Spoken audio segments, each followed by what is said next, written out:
بسم اللہ الرحمن الرحیم۔ السلام علیکم۔ حمص کے فقیروں اور محتاجوں کی فہرست تیار کی جائے تاکہ ان کے گزر اوقات کا انتظام کیا جا سکے۔ یہ حکم حضرت عمر فاروق رضی اللہ تعالی عنہ نے دیا تھا۔ آپ اس وقت مسلمانوں کے خلیفہ تھے اور شام کے دورے پر تشریف لائے تھے۔ غریبوں اور محتاجوں کی فہرست تیار کر کے آپ رضی اللہ تعالی عنہ کے سامنے پیش کی گئی۔ سب سے اوپر حضرت سعید بن عامر رضی اللہ تعالی عنہ کا نام لکھا نظر آیا۔ آپ رضی اللہ تعالی عنہ نے چونک کر پوچھا، یہ سعید بن عامر کون ہے؟ لوگوں نے کہا، یہ ہمارے گورنر ہیں، آپ ہی نے تو انہیں حمص کا گورنر مقرر کیا ہے۔ اس پر حضرت عمر رضی اللہ تعالی عنہ نے فرمایا، گورنر کا نام غریبوں اور مسکینوں میں لکھ دیا، انہیں جو تنخواہ ملتی ہے وہ اس کا کیا کرتے ہیں؟ لوگوں نے جواب میں بتایا، جو کچھ انہیں ملتا ہے دوسروں پر خرچ کر دیتے ہیں۔ یہ سن کر حضرت عمر فاروق رضی اللہ تعالی عنہ کی آنکھوں میں آنسو آ گئے۔ 1000 دینار کی تھیلی انہیں بھیجی اور یہ ہدایت بھی کی، ان سے اپنی ضرورتوں کو پورا کریں۔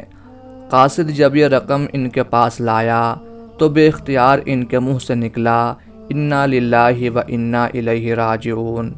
بیوی کے کانوں میں ان کے منہ سے نکلے ہوئے یہ الفاظ پڑے تو دوڑ کر آئیں، پوچھا، خیر تو ہے؟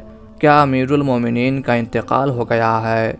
جواب میں حضرت سعید بن عامر رضی اللہ تعالی عنہ نے فرمایا، نہیں، اس سے بھی بڑا واقعہ ہوا ہے۔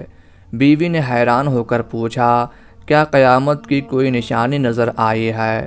سعید بن عامر رضی اللہ تعالی عنہ نے جواب میں فرمایا، نہیں، اس سے بھی بڑا واقعہ ہوا ہے۔ بیوی نے اور زیادہ حیران ہو کر پوچھا، بتائیں پھر ہوا کیا ہے؟ حضرت سعید بن عامر رضی اللہ تعالی عنہ نے فرمایا، یہ دیکھو، دنیا فتنوں کو لے کر میرے گھر میں داخل ہو گئی ہے۔ اس پر بیوی نے کہا، اس میں پریشان ہونے کی کیا ضرورت ہے؟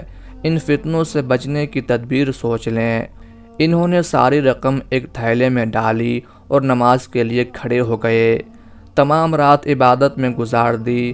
صبح ہوئی، دیکھا کہ اسلامی فوج ان کے گھر کے سامنے سے گزر رہی ہے۔ انہوں نے فوراً وہ دینار اس تھیلے میں سے نکالے اور دروازے پر کھڑے کھڑے تمام کے تمام ان مجاہدین میں تقسیم کر دیے۔ ایک اور موقع پر امیر المومنین حضرت عمر فاروق رضی اللہ تعالی عنہ نے 1000 دینار ان کے پاس بھیجے اور ہدایت فرمائی، ان کو اپنے ذاتی خرچ میں لاؤ۔ حضرت سعید بن عامر رضی اللہ تعالی عنہ کی بیوی نے ان سے کہا، ہمارے پاس کوئی خادم نہیں ہے، کیوں نہ ہم اس رقم سے ایک خادم خرید لیں؟ بیوی کی بات سن کر حضرت سعید بن عامر رضی اللہ تعالی عنہ نے فرمایا، کیا اس سے یہ بہتر نہیں کہ یہ رقم ہم ان لوگوں میں تقسیم کریں جو ہم سے زیادہ محتاج ہیں؟ بیوی بھی بڑی نیک بخت تھیں، فوراً رضامند ہو گئیں۔ حضرت سعید بن عامر رضی اللہ تعالی عنہ نے تمام رقم بیواؤں، یتیموں، بیماروں اور مسکینوں میں تقسیم کر دی۔ ایک مرتبہ حمص کے لوگوں نے حضرت عمر رضی اللہ تعالی عنہ کی خدمت میں سعید بن عامر رضی اللہ تعالی عنہ کے خلاف کچھ شکایات پیش کیں۔ ان کی تفصیل یہ تھی، نمبر 1، جب تک کافی دن نہیں نکل آتا سعید گھر سے باہر نہیں نکلتے۔ نمبر 2، رات کو کوئی آواز دیتا ہے تو یہ جواب نہیں دیتے۔ نمبر 3، وقتاً فوقتاً انہیں جنون کے دورے پڑتے ہیں۔ نمبر 4، مہینے میں 1 دن گھر کے اندر رہتے ہیں اور بالکل باہر نہیں نکلتے۔ حضرت عمر رضی اللہ تعالی عنہ تک یہ شکایات پہنچیں تو انہیں مدینہ میں طلب کر لیا۔ حضرت سعید بن عامر رضی اللہ تعالی عنہ اس شان سے مدینہ پہنچے کہ لباس میں پیوند لگے ہوئے تھے، ایک ہاتھ میں لاٹھی تھی اور دوسرے ہاتھ میں کھانے کا ایک پیالہ تھا۔ حضرت عمر رضی اللہ تعالی عنہ نے یہ دیکھ کر پوچھا، بس تمہارے پاس یہی سامان ہے؟ انہوں نے عرض کیا، اس سے زیادہ مجھے کسی چیز کی ضرورت نہیں۔ حضرت عمر فاروق رضی اللہ تعالی عنہ بہت متاثر ہوئے اور دل میں دعا مانگی کہ الہی، سعید رضی اللہ تعالی عنہ کے بارے میں میرے نیک گمان کو غلط نہ ثابت کرنا۔ پھر ان سے حمص کے لوگوں کی شکایات کا ذکر کیا اور پوچھا، تمہارے پاس ان شکایات کا کیا جواب ہے؟ اس پر حضرت سعید بن عامر رضی اللہ تعالی عنہ نے عرض کی، اے امیر المومنین، اللہ کی قسم میں ان باتوں کا ذکر کرنا بالکل پسند نہیں کرتا تھا، لیکن اب آپ نے پوچھا ہے تو عرض کرتا ہوں۔ صبح سویرے اس لیے باہر نہیں نکلتا کہ میرے پاس کوئی خادم نہیں ہے، اپنی اہلیہ کے ساتھ مل کر گھر کا سارا کام انجام دیتا ہوں، اس کے بعد روٹی پکاتا ہوں، پھر ان لوگوں کی خدمت کے لیے باہر نکلتا ہوں، اور رات کو اس لیے جواب نہیں دیتا کہ سارا دن اللہ کی مخلوق کی خدمت میں گزر جاتا ہے اور اپنے رب کے حضور میں اطمینان سے حاضر ہونے کا موقع نہیں ملتا، اس لیے رات کا وقت میں نے اللہ کی عبادت کے لیے مقرر کر رکھا ہے۔ اور جنون کے دورے کے بارے میں عرض ہے کہ مجھے جنون کی بیماری تو نہیں ہے، لیکن بے ہوشی کے دورے واقعی کبھی کبھار مجھ پر پڑتے ہیں۔ اس کی وجہ یہ ہے کہ جب حضرت خبیب رضی اللہ تعالی عنہ کو مشرکین نے پھانسی دی تھی تو میں بھی اس موقع پر موجود تھا۔ مجھے اس وقت مشرکین میں اپنی موجودگی اور حضرت خبیب رضی اللہ تعالی عنہ کی مظلومانہ شہادت کا احساس بعض اوقات بے چین کر دیتا ہے، اور مہینے میں ایک دن میں اس لیے باہر نہیں نکلتا کہ میرے پاس کپڑوں کا صرف ایک ہی جوڑا ہے، جب یہ میلا ہو جاتا ہے تو اس کو دھو کر پہنتا ہوں۔ مہینے میں ایک مرتبہ ضرور اپنے کپڑوں کو دھوتا ہوں، جب سوکھ جاتے ہیں تو ان کو پہن کر نکلتا ہوں۔ اس وقت دن کا بڑا حصہ گزر جاتا ہے، اس لیے لوگوں سے نہیں مل پاتا۔ حضرت سعید بن عامر رضی اللہ تعالی عنہ کے یہ جوابات سن کر حضرت عمر رضی اللہ تعالی عنہ کا چہرہ خوشی سے کھل اٹھا۔ انہوں نے فرمایا، سعید، تمہارے بارے میں میرا نیک گمان درست نکلا، اب حمص واپس جاؤ اور اسی طرح اللہ کی مخلوق کی خدمت کرتے رہو۔ حضرت سعید رضی اللہ تعالی عنہ نے یہ سن کر عرض کی، اے امیر المومنین، اب مجھے اس عہدے سے معاف رکھیے۔ حضرت عمر رضی اللہ تعالی عنہ نے فرمایا، ہرگز نہیں، اللہ کی قسم تمہیں ضرور حمص جانا ہوگا، تم جیسا غمخوار ان لوگوں کو نہیں ملے گا۔ ان کے مجبور کرنے پر آپ رضی اللہ تعالی عنہ پھر حمص چلے گئے۔ نبی اکرم صلی اللہ علیہ وآلہ وسلم نے جب اسلام کی دعوت شروع فرمائی تھی، اس وقت سعید بن عامر رضی اللہ تعالی عنہ 7-8 سال کے تھے۔ وہ زمانہ ان کے کھیل کود کا تھا، اس لیے اس زمانے میں اسلام کی طرف متوجہ نہ ہو سکے۔ جوان ہوئے تو نبی کریم صلی اللہ علیہ وآلہ وسلم مدینہ تشریف لا چکے تھے۔ اللہ تعالیٰ نے انہیں اسلام کی توفیق عطا فرمائی اور غزوہ خیبر سے پہلے مدینہ پہنچ کر اسلام قبول کیا، پھر خیبر، حنین، تبوک اور تمام لڑائیوں میں بڑھ چڑھ کر حصہ لیا۔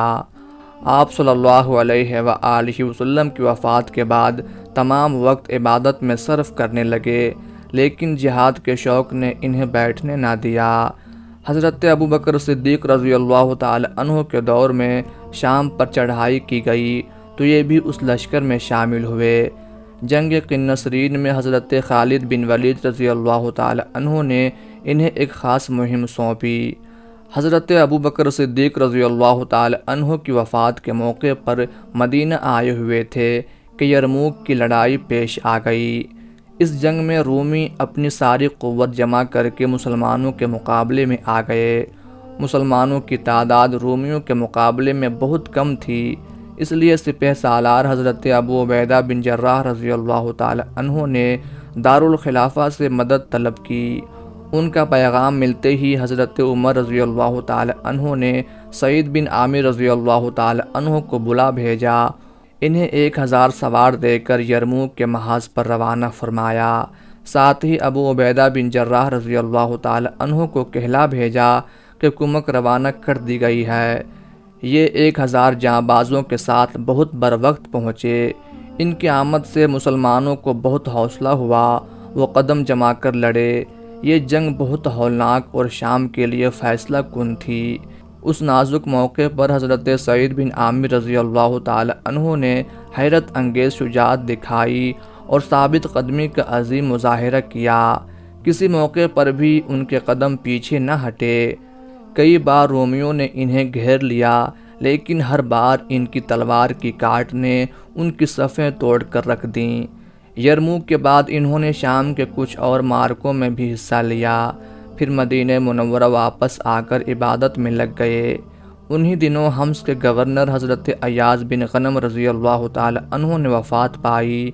حضرت عمر فاروق رضی اللہ تعالی عنہ نے ان کی جگہ سعید بن عامر رضی اللہ تعالی عنہ کو مقرر فرمایا۔